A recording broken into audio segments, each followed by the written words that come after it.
President Trump with King Salman of Saudi Arabia, right, in Riyadh in May.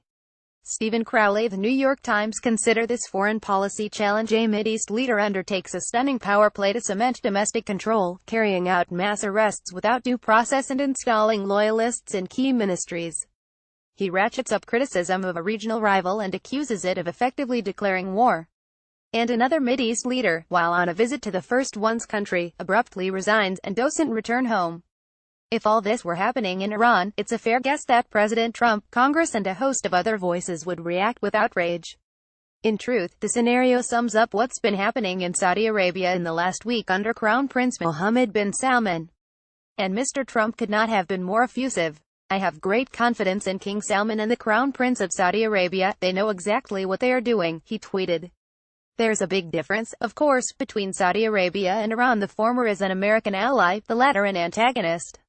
But it has not been American practice to give allies a free pass when they're destabilizing the region, and Saudi policies, both domestic and foreign, have become increasingly aggressive under Crown Prince Mohammed.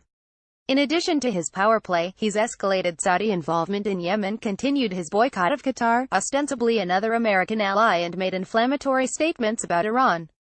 Saad Hariri, the Lebanese prime minister, resigned a week ago while in the Saudi capital, Riyadh, in circumstances that remain a mystery. No problem, suggests Mr. Trump, who made clear early on that he would side with the kingdom and its Sunni allies against Shiite Iran. But there is a problem. Mr. Trump's uncritical support of the prince's behavior is stirring fears of a war with Iran and undermining American interests. Secretary of State Rex Tillerson knows this, even if his boss doesn't. On Friday, Mr. Tillerson reaffirmed Lebanon's independence, hailed Mr. Hariri and cautioned against using Lebanon for proxy conflicts.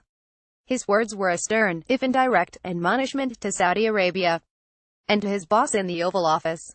Though why should a headstrong Saudi prince pay any attention to an American underling who has been repeatedly undermined by that same boss? A version of this editorial appears in print on November 11, 2017, on page 820 of the New York edition with the headline "The Middle East, Trump Style."